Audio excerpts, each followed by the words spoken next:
Dagon by H.P. Lovecraft. I am writing this under an appreciable mental strain, since by tonight I shall be no more. Penniless, and at the end of my supply of the drug which alone makes life endurable, I can bear the torture no longer, and shall cast myself from this garret window into the squalid street below. Do not think from my slavery to morphine that I am a weakling or a degenerate. When you have read these hastily scrawled pages, you may guess, though never fully realize, why it is that I must have forgetfulness or death. It was in one of the most open and least frequented parts of the broad Pacific that the package of which I was supercargo fell victim to the German sea raider.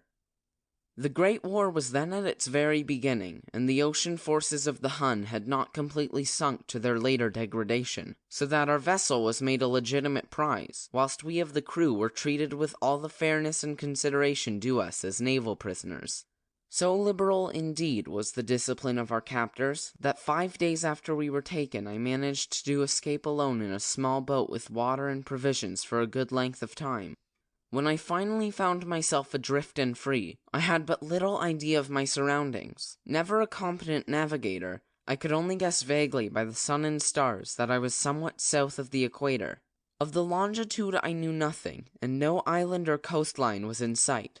The weather kept fair, and for uncounted days I drifted aimlessly beneath the scorching sun, waiting either for some passing ship or to be cast on the shores of some habitable land.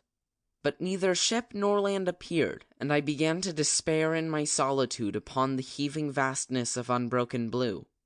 The change happened whilst I slept. Its details I shall never know, for my slumber, though troubled and dream-infested, was continuous. When at last I awakened, it was to discover myself half sucked into a slimy expanse of hellish black mire, which extended about me in monotonous undulations as far as I could see, and in which my boat lay grounded some distance away. Though one might well imagine that my first sensation would be of wonder at so prodigious and unexpected a transformation of scenery, I was in reality more horrified than astonished. For there was in the air and in the rotting soil a sinister quality which chilled me to the very core. The region was putrid with the carcasses of decaying fish, and of other less describable things which I saw protruding from the nasty mud of the unending plain. Perhaps I should not hope to convey in mere words the unutterable hideousness that can dwell in absolute silence and barren immensity. There was nothing within hearing, and nothing in sight save a vast reach of black slime. Yet the very completeness of the stillness and the homogeneity of the landscape oppressed me with a nauseating fear. The sun was blazing down from a sky which seemed to me almost black in its cloudless cruelty, as though reflecting the inky marsh beneath my feet. As I crawled into the stranded boat, I realized that only one theory could explain my position. Through some unprecedented volcanic upheaval, a portion of the ocean floor must have been thrown to the surface, exposing regions which for innumerable millions of years had lain hidden under unfathomable watery depths. So great was the extent of the new land which had risen beneath me, that I could not detect the faintest noise of the surging oceans, strain my ears as I might, nor were there any seafowl to prey upon the dead things. For several hours I sat thinking or brooding in the boat, which lay upon its side and afforded a slight shade as the sun moved across the heavens. As the day progressed, the ground lost some of its stickiness, and seemed likely to dry sufficiently for traveling purposes in a short time. That night I slept but little, and the next day I made for myself a pack containing food and water, preparatory to an overland journey in search of the vanished sea and possible rescue. On the third morning I found the soil dry enough to walk upon with ease. The odor of the fish was maddening, but I was too much concerned with graver things to mind so slight an evil, and set out boldly for an unknown goal. All day I forged steadily westward, guided by a faraway hummock which rose higher than any other elevation on the rolling desert. That night I encamped, and on the following day still traveled toward the hummock, though that object seemed scarcely nearer than when I had first espied it. By the fourth evening I attained the base of the mound, which turned out to be much higher than it had appeared from a distance, an intervening valley setting it out in sharper relief from the general surface. Too weary to ascend, I slept in the shadow of the hill.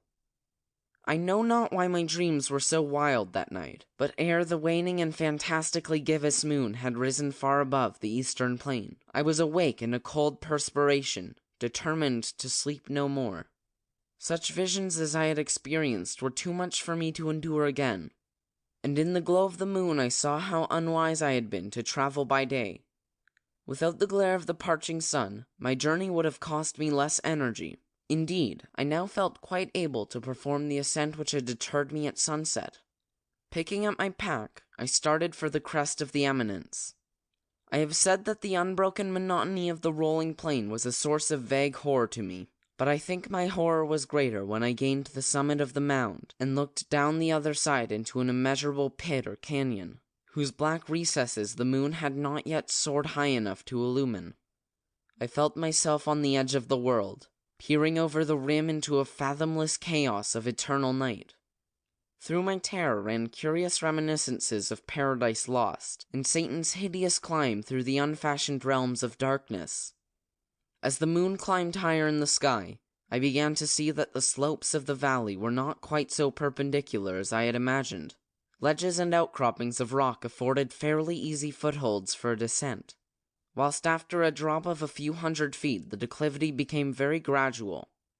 Urged on by an impulse which I cannot definitely analyze, I scrambled with difficulty down the rocks and stood on the gentler slope beneath, gazing into the Stygian deeps where no light had yet penetrated. All at once my attention was captured by a vast and singular object on the opposite slope, which rose steeply about 100 yards ahead of me, an object that gleamed whitely in the newly bestowed rays of the ascending moon. That it was merely a gigantic piece of stone, I soon assured myself, but I was conscious of a distinct impression that its contour and position were not altogether the work of nature.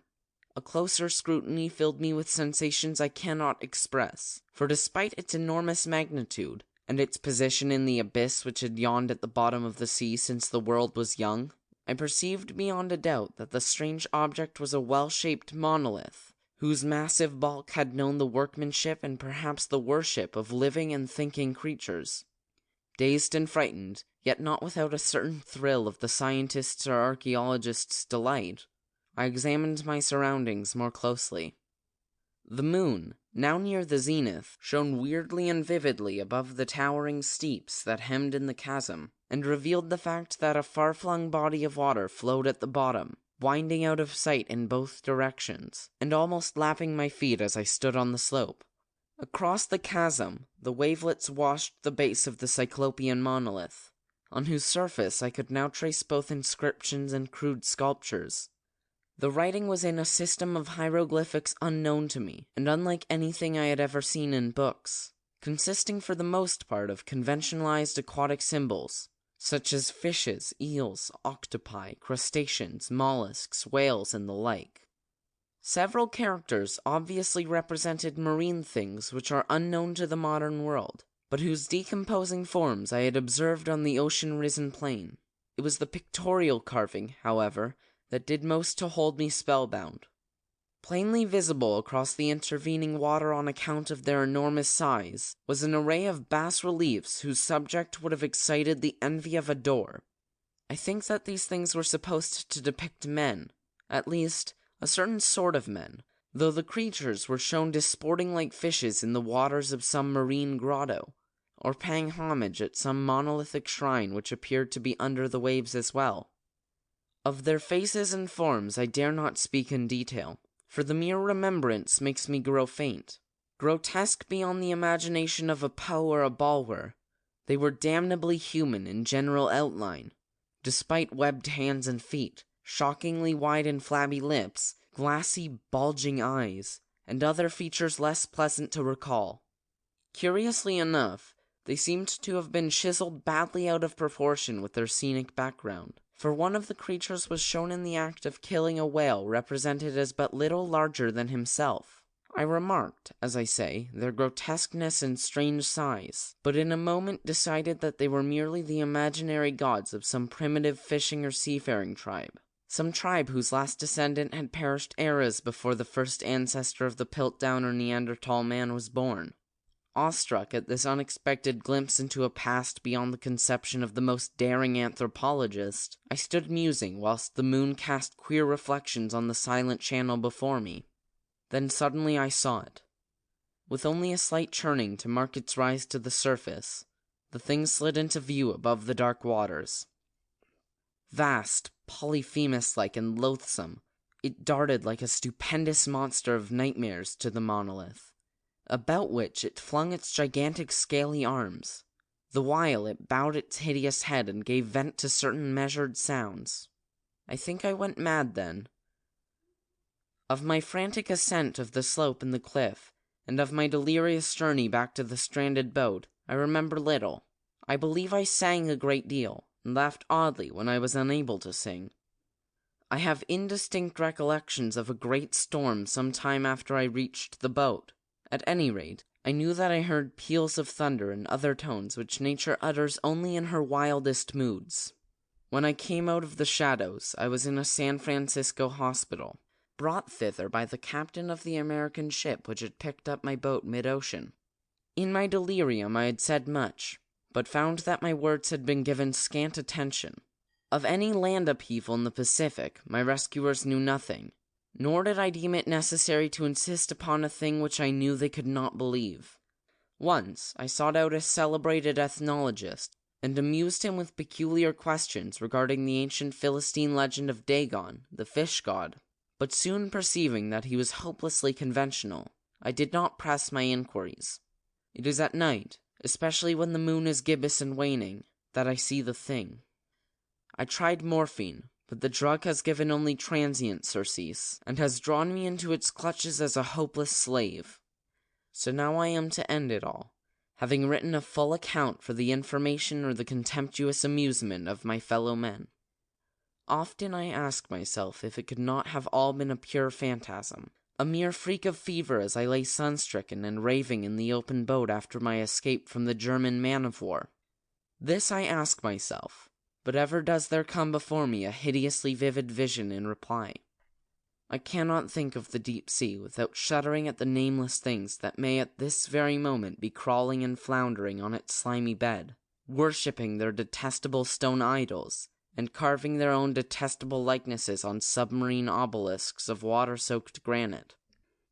I dream of a day when they may rise above the billows to drag down in their reeking talons the remnants of puny, war-exhausted mankind, of a day when the land shall sink, and the dark ocean floor shall ascend amidst universal pandemonium. The end is near. I hear a noise at the door, as of some immense slippery body lumbering against it. It shall not find me. God, that hand! The window! The window! End of Dagon.